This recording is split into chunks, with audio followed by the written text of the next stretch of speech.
Wiro Sableng Pendekar Kapak Maut Naga Geni 212 karya Bastian Tito.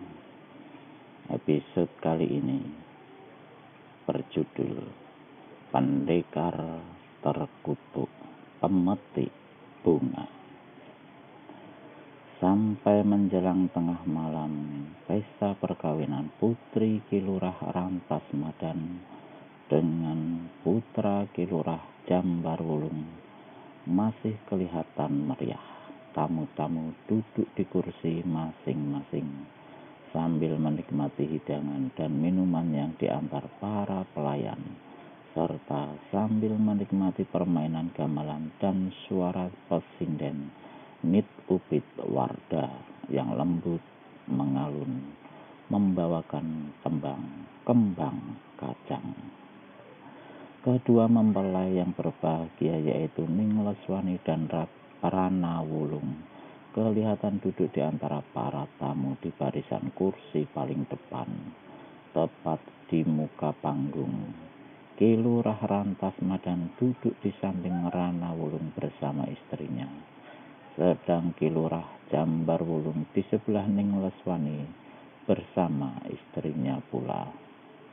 Karena masing-masing mempelai yang kawin adalah anak-anak lurah dari dua desa yang berdekatan, maka dengan sendirinya suasana perkawinan meriah dan besar-besaran. Malam itu adalah malam pesta perkawinan yang pertama, dan besok lusa akan dilanjutkan dengan pesta perkawinan yang kedua dan ketiga. Pada menjelang dini hari di mana udara dinginnya mencucuk tulang-tulang sampai ke sumsum, tamu-tamu sudah banyak yang pulang. Beberapa orang yang masih di sana sudah mengantuk, bahkan banyak yang tertidur seenaknya di kursi. Para pemain gamelan di bawah pimpinan Ki Ageng Comal tak ketinggalan ketularan kantuk, sehingga Ageng Comal menghentikan permainannya sampai di situ. Kilurah Rantas Madan dan Kilurah Jambar Wulung bersama istri masing-masing berdiri dari kursi mereka dan disertai beberapa orang lainnya kemudian melangkah mengiringi kedua pengantin untuk masuk ke dalam rumah besar yang tentunya terus ke dalam kamar. Namun belum lagi rombongan ini mencapai tangga langkan rumah, dari atas atap mendadak berkelebat satu sosok tubuh manusia melompat di atas panggung. Kedua kakinya menjejak taron, sedang kedua tangan berkacak pinggang. Jarak atap rumah dan lantai panggung demikian tingginya, tapi manusia tadi melompat ke atas taron tanpa menimbulkan suara sedikit pun. Bahkan taron itu sama sekali tidak bergerak ataupun bergeser. Orang ini masih muda belia, berbadan agak kurus dan tinggi. Rambutnya gondrong sampai ke bahu. Pada parasnya yang gagah itu terbayang sifat buas. Apalagi jika diperhatikan sepasang bola matanya, hal itu akan lebih kentara lagi. Pemuda ini mengenakan jubah hitam yang sangat panjang sehingga menjela-jela di atas taron dan lantai panggung. Jubah hitam ini disulam dengan bunga besar-besar berwarna kuning. Pada belakang kain penutup kepalanya tertancap sebuah bunga kertas yang juga berwarna kuning. Melihat alat bunyi-bunyian diinjak seenaknya demikian rupa oleh seorang pemuda tak dikenal, tentu saja Ageng Comal menjadi marah sekali. Pemimpin kesenian gamelan ini maju melangkah sambil membentak, "Pemuda kurang ajar, turun dari taron itu sebelum kupatahkan batang lehermu." seringai menggurat di wajah si pemuda. Dari mulutnya meledak suara tertawa yang menggetarkan dan menggigitkan, serta membuat liang telinga seperti ditusuk-tusuk. Suara tertawa itu yang didahului oleh suara bentakan Ageng Comal tadi dengan serta-merta membuat semua orang berpaling. Tamu-tamu yang duduk-duduk terhenyak tidur di kursi terbangun oleh kedahsyatan tertawa si jubah hitam, dan semua mata ditujukan padanya. Beberapa orang mengenali ciri-ciri pemuda di atas taron itu berseru kaget. Pendekar pemetik bunga. Maka suasana itu pun mendadak sontak menjadi gempar, penuh ketegangan. Yang memiliki senjata segera menggerakkan tangan bersiap sedia menjaga segala kemungkinan. Ki Rantas Madan berbisik pada menantunya, "Rana, bawa istrimu ke dalam, cepat." Sedang Ki Lurah Jambar Wulung berbisik pula pada istrinya, "Wiri, cepat masuk ke dalam, bawa besanmu serta." Rana Wulung yang memang pernah mendengar dan mengetahui siapa adanya manusia bergelar pendekar pemetik bunga itu, segera memegang lengan istrinya lalu membimbing Ning Leswani, istri Ki Lurah Jambar Wulung, serta besannya mengikuti di belakang mereka. Namun baru saja mereka bergerak satu langkah, pemuda jubah hitam di atas taron membentak garang, "Siapa berani meninggalkan tempat ini berarti mampus." Semua yang melangkah jadi terhenti. Ki Lurah Jambar Wulung hendak melangkah ke arah panggung. Rantas Madan memegang lengannya dan berbisik, "Jangan tempuh jalan kekerasan, Ki Lurah Jambar. Manusia ini tinggi ilmunya dan berbahaya. Biar aku yang bicara." Habis berkata demikian, Ki Lurah Rantas Madan maju ke depan panggung. Dia menegur dengan nada yang seramah mungkin, "Pendekar pemetik bunga, kedatanganmu sungguh tak kami duga.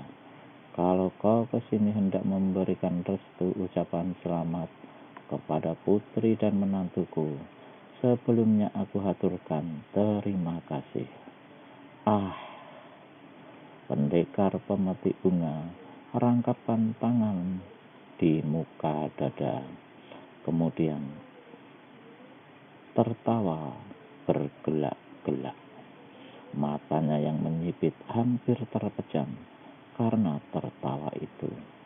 Dan dalam tertawa itu sesungguhnya kedua matanya memandang tajam kepada Ning Leswani yang cantik jelita.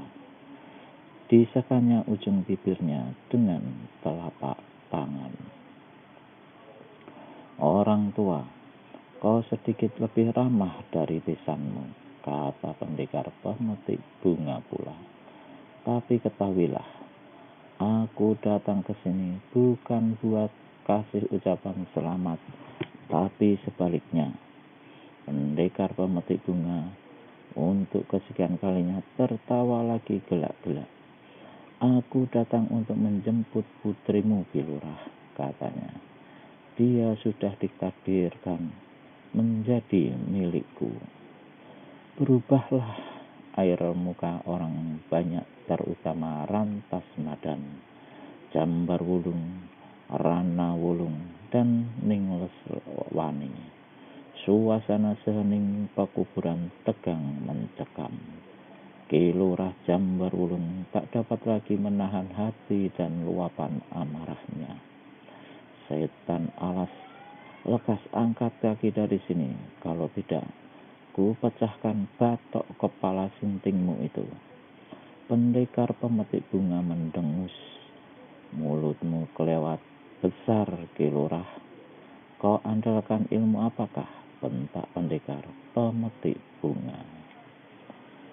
Sebagai jawaban, Jambar Wulung melompat ke atas panggung. Laki-laki ini tidak memiliki ilmu kesaksian, dan tak pernah menuntut ilmu kebatinan. Namun dalam ilmu silat luar, dia sudah menjajakinya sampai tingkat teratas.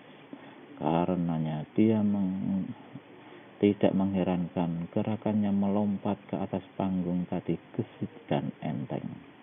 Namun pendekar pemetik bunga menyaksikan gerakan itu dengan sikap sinis dan air muka mengejek.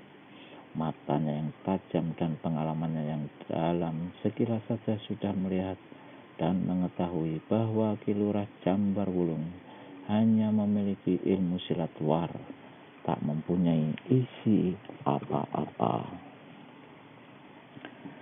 Di lain pihak, begitu kedua kakinya menginjak lantai panggung, begitu Jambarwulung berkelebat mengirimkan serangan. Meski ilmu silat yang tak memiliki tenaga dalam, namun serangan yang dilancarkannya menimbulkan angin keras. Segala silat picisan hendak diandalkan, ejek pendekar pemetik bunga. Makan si kuku ini, Ki Lurah. Manusia ini kelihatan menggeserkan kaki kirinya sedikit, dan tahu-tahu terdengar suara ngap. Suara itu keluar dari mulut Jambarwulung. Tubuh Ki Lurah ini terpelanting menabrak gong besar di sudut panggung sebelah kanan, terus jatuh ke bawah panggung bersama alat bunyi-bunyian itu dengan menimbulkan suara hiruk-pikuk.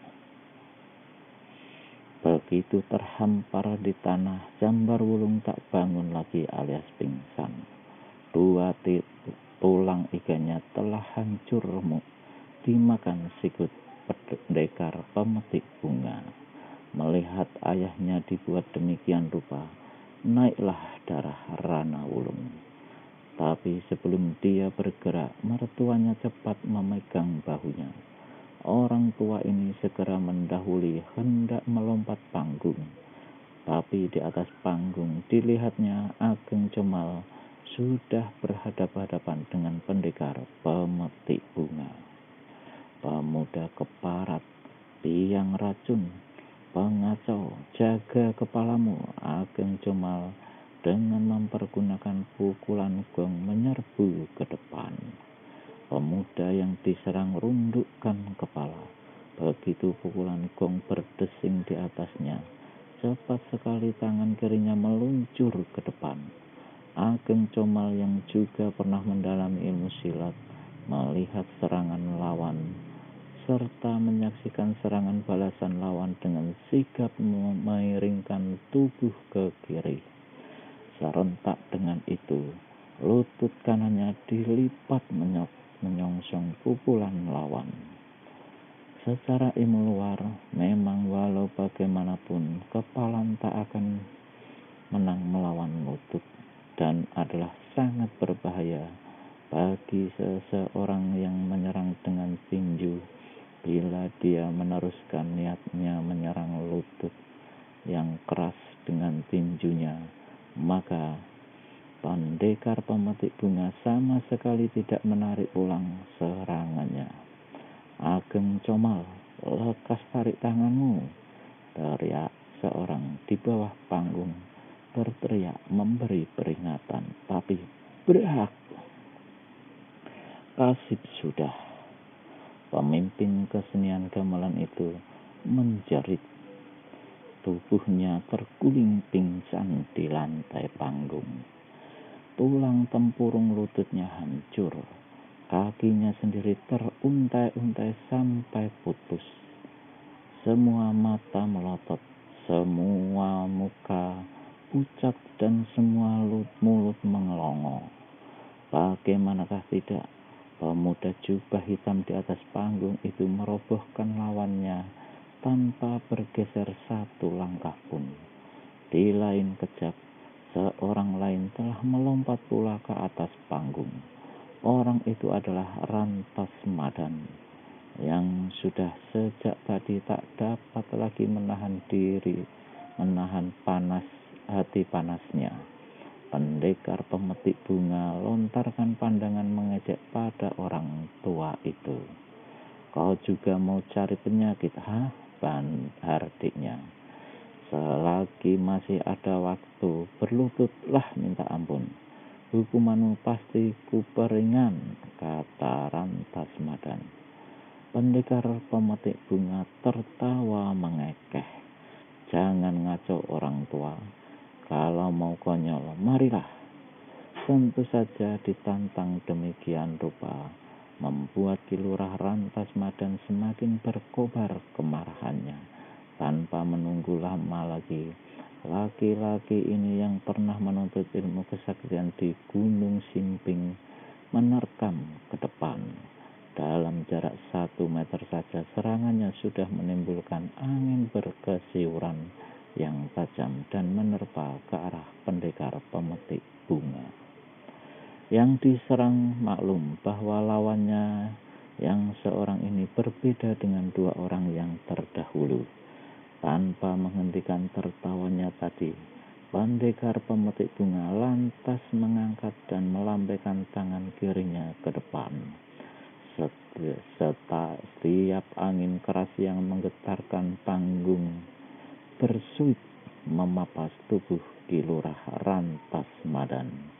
Serangannya dengan serta-merta buyar dan tubuhnya sendiri kemudian terangkat ke udara setinggi 5 tombak, hampir menyundul atap panggung. Dengan cekatan, Ki Lurah Rantas Madan jungkir balik di udara, kemudian dengan gerakan kilat menukik dan menghantamkan tangan kanannya ke arah lawan. Inilah jurus walet menukik lembah. Pemuda bertampang gagah tapi buas garang itu terkejut sekali sewaktu merasakan angin panas menyerang kepalanya. Cepat-cepat dia rundukkan tubuh sebatas pinggang dan balas mengirimkan pukulan jarak jauh dengan tangan kanan. Ki Lurah Rantas Madan terdengar menjerit. Tubuhnya mental ke atas, melabrak dan membobol atap panggung.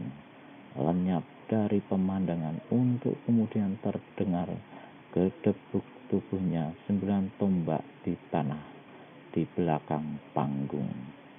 Waktu jatuh, kepalanya lebih dahulu. Tulang lehernya patah, nyawanya lepas. Ning Leswani dan beberapa perempuan yang ada di sana menjerit bersama ibunya. Temanten perempuan itu hendak lari memburu ayahnya. Namun Rana Wulung dan seorang lainnya menahan mereka. Rana Wulung seorang pemuda terpelajar yang tak kenal satu jurus ilmu silat pun. Namun menyaksikan kematian ayah serta mertuanya, itu gelaplah pemandangannya. Keris perhiasan pengantin yang tersisip di pinggang segera dicabut. Ketika melompat ke atas panggung, kaki kanannya hampir tersandung. Ho, temanten juga mau ikut-ikutan minta digebuk, teriak pendekar pemetik bunga. Kubunuh kau keparat, bentak Rana Wulung menggeledek. Keris di tangan kanannya ditusukkan sekeras-keras dan secepat-cepatnya ke dada pendekar pemetik bunga. Budak tolol, maki pendekar pemetik bunga.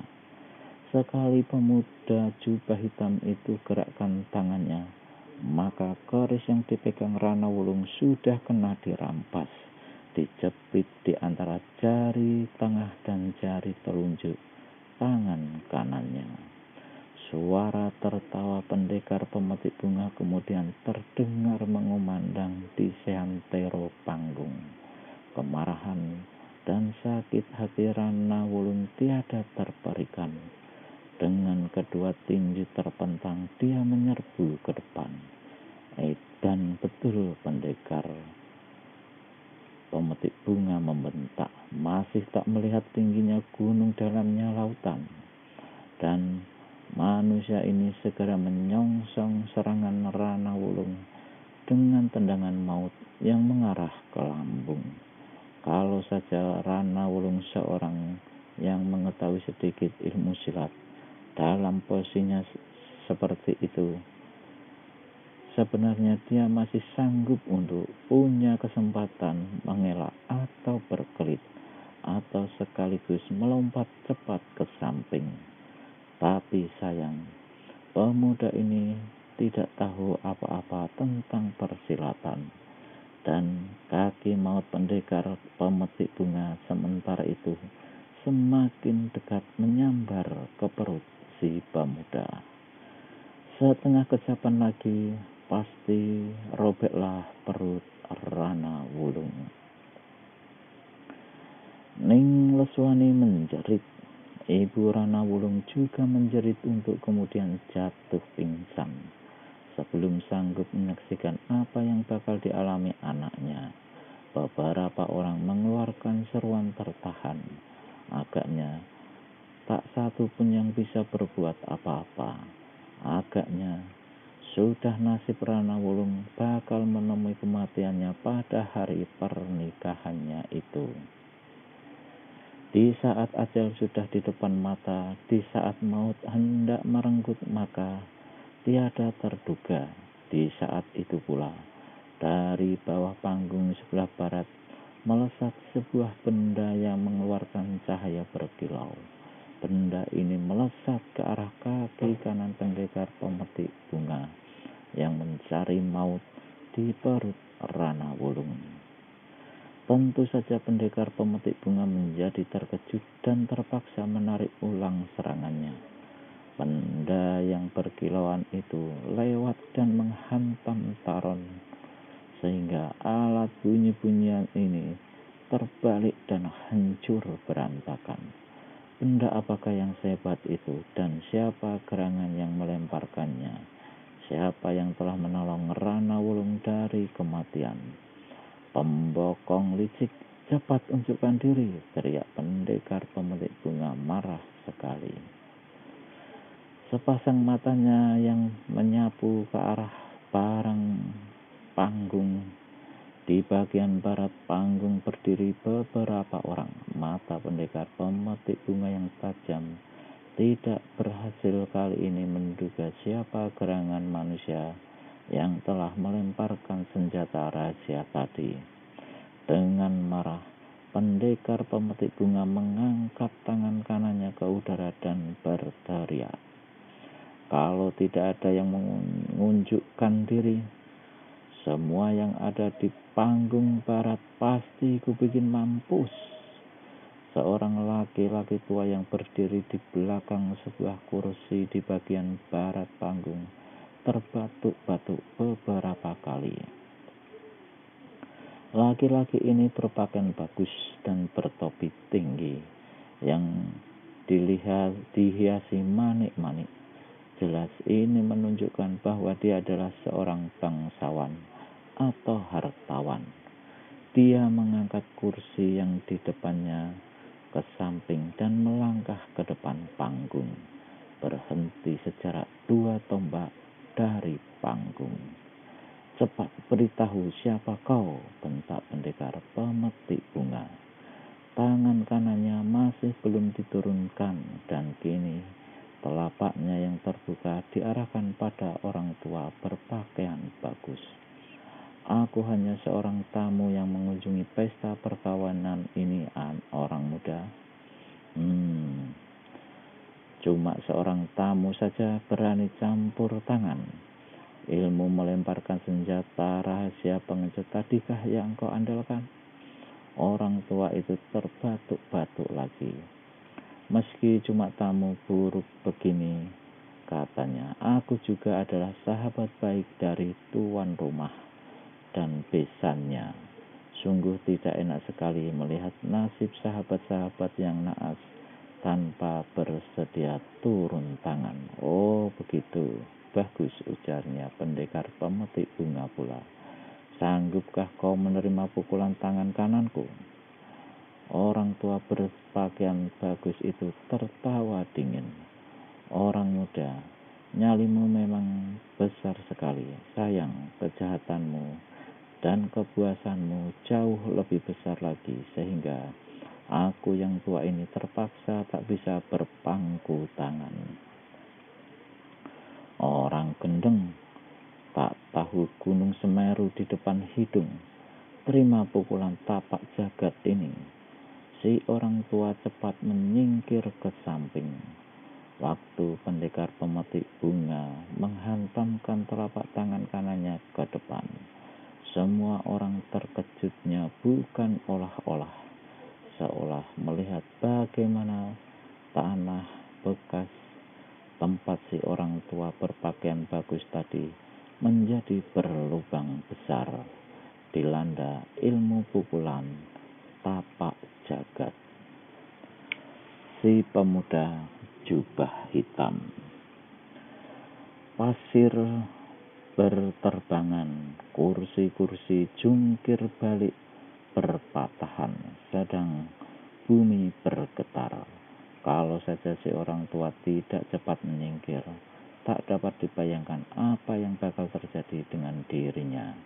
Namun di saat itu, semua orang dan pendekar pemetik bunga sendiri sama memaklumi bahwa si orang tua bukanlah orang tua sembarangan. Tidak sembarangan orang sanggup mengelak dari pukulan tapak jagat itu. Orang tua, apakah kau masih tetap berlaku pengecut, tak mau tahu nama? Ah, namaku atau siapa aku, kau tak perlu tahu. Aku tanya, apakah kau sudi angkat kaki dari sini atau tidak? Sombong betul, tugas pendekar pemetik bunga. Jangan kira aku jerih terhadapmu. Silahkan naik ke atas panggung. Si orang tua menghela nafas panjang dan menggosok-gosok kedua tangannya. Rupanya memang aku harus turun tangan, tidak tanggung-tanggung, katanya perlahan. Tapi cukup terdengar oleh semua orang. Betul, memang dalam dunia persilatan tidak boleh tanggung-tanggung, menipali pendekar pemetik bunga. Kalau kau berani cari perkara, kau tak boleh tanggung-tanggung untuk pasrahkan jiwa. Dan sekejap kemudian kedua orang itu pun sudah berhadapan-hadapan di atas panggung. Disaksikan puluhan pasang mata, disaksikan oleh Rana Wulung yang saat itu menyingkir ke sudut panggung. Rana tiada kenal siapa si orang tua, namun dia maklum kalau orang tua ini berilmu tinggi, dan Rana Wulung berharap moga-moga si orang tua benar-benar bisa menjadi tuan penolongnya. Apakah kau masih punya simpanan senjata rahasia tadi, orang tua? Tanya pendekar pemetik bunga. Si orang tua tertawa dan balas mengejek. Kalau kau punya senjata, keluarkanlah, biar ku hadapi dengan tangan kosong. Sombong betul, bentak pendekar pemetik bunga. Tanpa beranjak dari tempatnya, dia lepaskan dua pukulan tangan kosong yang dahsyat. Panggung itu tergetar keras. Si orang tua bersuit nyaring dan melompat 3 tombak. Dari atas cepat berkelebat mencari posisi baru dan balas mengirimkan 2 jotosan yang tak kalah hebatnya. Dalam sekejapan saja, kedua orang itu sudah terlibat dalam pertempuran seru. 5 jurus berlalu cepat. Pendekar pemetik bunga penasaran sekali melihat ketangguhan lawan. Didahului dengan bentakan nyaring, dia mempercepat permainan silatnya. Tubuhnya hanya merupakan bayang-bayang. Kini dan 2 jurus di depan, dia sudah berhasil mendesak lawannya. Terima jurus kematianmu, orang tua, seru pendekar pemetik bunga. Dan kejapan itu pula pukulannya yang menyilang aneh membabat ke pinggang si orang tua. Yang diserang cepat menyingkir sewaktu melihat serangan ganas itu dan menusukkan dua jarinya ke depan, ke arah mata pendekar pemetik bunga. Inilah jurus mencungkil mata yang ganas. Pendekar pemetik bunga tentu saja tak mau kedua biji matanya dimakan dua jari lawan. Di lain pihak, dia juga tak mau tarik pulang pukulannya yang ganas. Karenanya dengan cepat pemuda itu miringkan tubuh ke kiri. Sekaligus gerakannya itu mempercepat perbawa serangan tangannya ke arah pinggang lawan. Si orang tua sadar kalau tusukan jari tangannya tak bakal mencelakai lawan. Sebaliknya dirinya terancam bahaya besar. Lekas-lekas menjejak panggung dan melompat ke atas. Begitu lolos dari gebukan lengan maut, si orang tua laksana alap-alap menukik ke bawah dan lepaskan satu tendangan dua pukulan. Jurus menembus kabut mengintip rembulan yang dilancarkan si orang tua dikenal baik oleh pendekar pemetik bunga. Sambil tertawa mengejek dan menyebut jurus itu, si pemuda berkelit lincah, lantas kirimkan pukulan tangan kiri kanan mengarah 4 jalan darah berbahaya dari si orang tua. Meski masih dalam terkejut karena lawan mengetahui jurus yang dimainkannya, namun si orang tua tiada ayal untuk lekas-lekas menghindar dari serangan lawan. Orang tua melihat jurus menembus kabut mengintip rembulanmu tadi, ada hubungan apakah kau dengan Rah Kuntar Belong? Lekas jawab, apa kau muridnya? Ha? Si orang tua menindih rasa terkejutnya. Tak sangka kalau lawan bisa menduga nama gurunya. Dan pendekar pemetik bunga sesaat kemudian tertawa bergelak. Tidak menyahut berarti betul, katanya. Bagus sekali. Kalau begitu, aku memang punya urusan yang belum diselesaikan dengan Rah Kuntar Belong. Sebagai permulaan, kurasa ada gunanya lebih dahulu bikin penyelesaian dengan muridnya. Jangan banyak mulut, pendekar terkutuk, bentak si orang tua. Tahu pukulan apa yang bakal kulepas ini? Pendekar pemetik bunga kerenyitkan kening dan memandang tajam ke depan. Si orang tua dilihatnya berdiri dengan kaki merenggang, lengan kiri lurus ke bawah, tinju mengepal, sedang tangan kanan diangkat tinggi-tinggi di atas kepala. Lengan kanan itu kelihatan berwarna biru. Ah, cuma pukulan kelabang biru, ejek pendekar pemetik bunga. Tapi diam-diam dia kerahkan 3/4 bagian tenaga dalamnya ke tangan kanan, karena dia sudah pernah tahu kehebatan pukulan kelabang biru yang mengandung racun jahat itu, yakni sewaktu berhadapan di selatan tempo hari melawan Rah Kuntar Belong. Lekaslah keluarkan supaya kau sendiri melihat bahwa ilmu pukulanmu itu tak lebih dari kentut belaka. Geraham si orang tua bergemeletakan, diejek demikian rupa. Seluruh tenaga dalamnya sudah terpusat di lengan, dan lengan sampai ke ujung jari sudah berwarna biru. Tiba-tiba terdengarlah teriakan yang seperti mau merobek gendang-gendang telinga. Si orang tua kelihatan menghantamkan lengan kanannya ke depan. Selarik sinar biru dengan ganas menggebu ke arah pendekar pemetik bunga. Di saat itu pula, Pendekar pemetik bunga yang menggerakkan tangan kanannya melepaskan pukulan tapak jagat yang diandalkan dengan 3/4 tenaga dalamnya. Begitu dua angin pukulan bertemu, terdengarlah suara berdentum laksana gunung meletus. Tiang-tiang panggung patah, lantai dan keseluruhan panggung ambruk. Alat bunyi-bunyian yang di atas panggung berhamburan. Rana Wulung mental keluar panggung dan roboh tak sadarkan diri.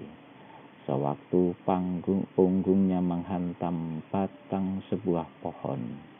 Kedua orang yang bertempur sewaktu panggung roboh cepat mencelat meninggalkan panggung.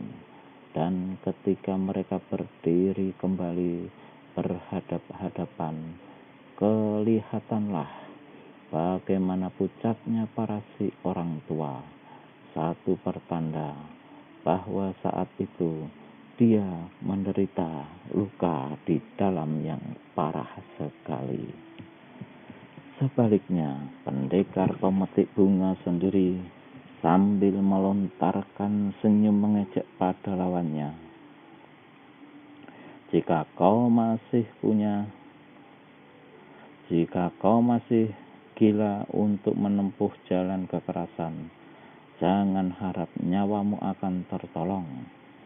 Si orang tua tahu, jika dia mengarahkan tenaga dalamnya untuk meneruskan pertempuran, pastilah akan mencelakai dirinya sendiri, yang saat itu sudah terluka parah di bagian dalam. Tapi untuk menyerah atau meninggalkan tempat itu adalah bertentangan sekali dengan hati dan jiwa satrianya. Dicobanya mempertenangkan diri dan mengatur jalan nafas serta aliran darah. Tapi dia tak berhasil. Nafas dan aliran darahnya sudah tak karuan lagi. Budak, keluarkan kau punya senjata, bentak si orang tua. Ah, kalau kau mau keluarkan senjata silahkan. Tak usah memancing segala, sahut si pemuda dengan tertawa bergelak. Mendengar ini, si orang tua tak sungkan-sungkan lagi untuk menanggalkan sabuk hitam yang ditaburi mutiara dari pinggangnya.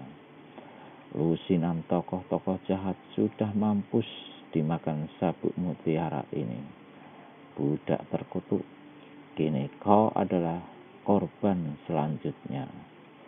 Tak usah bicara panjang lebar, lekas majulah, bentak si pemuda. Dan dalam hati dia berpikir-pikir sampai di mana kehebatan sabuk mutiara itu. Si orang tua menggeru, dia maju 2 langkah. Sabuk itu dipegangnya di tangan kiri. Nyatalah, dia seorang kidal. Dia menggeru lagi untuk kedua kalinya. Dan pada kali yang ketiga, sambil melompat ke depan, si orang tua sapukan sabuk mutiaranya. Kedahsyatan sabuk mutiara itu sangat mengejutkan pendekar pemetik bunga.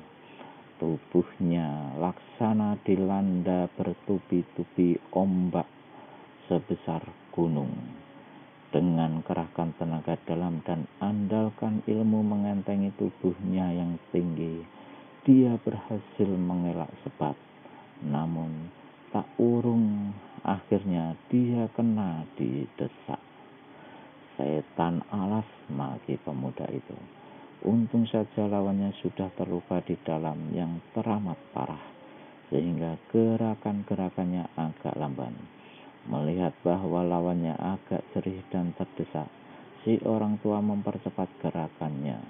Tiba-tiba pendekar pemetik bunga membungkuk dan kemudian berdiri lagi dengan memegang tepi jubah hitamnya.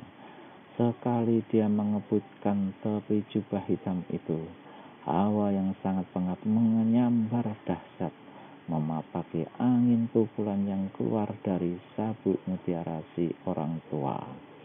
Si orang tua merasa kepengapan menyambar hidungnya. Nafasnya yang memang sudah tidak normal, kini menjadi tambah tak teratur. Ternyata, sabuk mutiara yang sangat diandalkannya tiada sanggup menghadapi kehebatan jubah hitam lawan. Semakin lama, tubuhnya semakin lemah, dadanya sesak, dan pemandangannya mengabur. Pemuda keparat, lihat ini, seru si orang tua. Tangan kanannya lenyap ke dalam saku baju, dan ketika keluar lagi maka selusin senjata rahasia yang menyilaukan menyambar ke arah si pemuda. Pendekar pemetik bunga tarik jubahnya ke atas tinggi-tinggi, lalu mengebutkannya ke bawah dengan cepat. Angin pengap yang dahsyat menyambar. 5 senjata rahasia lawan berpelantingan.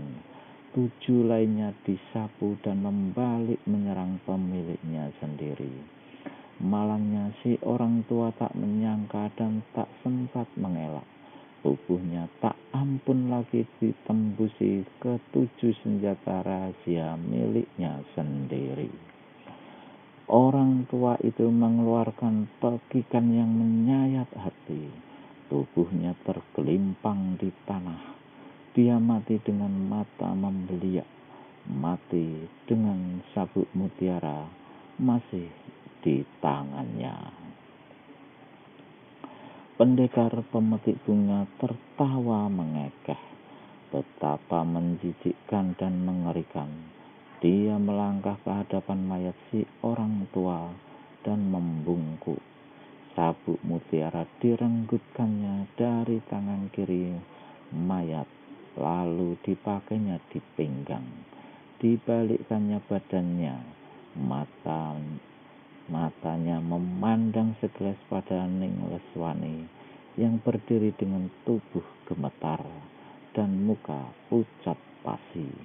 Kemudian dia memandang berkeliling dan serunya, "Siapa lagi yang ingin mampus? Silakan maju dengan cepat." Tak seorang pun yang bergerak dari tempatnya. Sambil tertawa panjang, pendekar pemetik bunga melangkah mendekati Ning Leswani.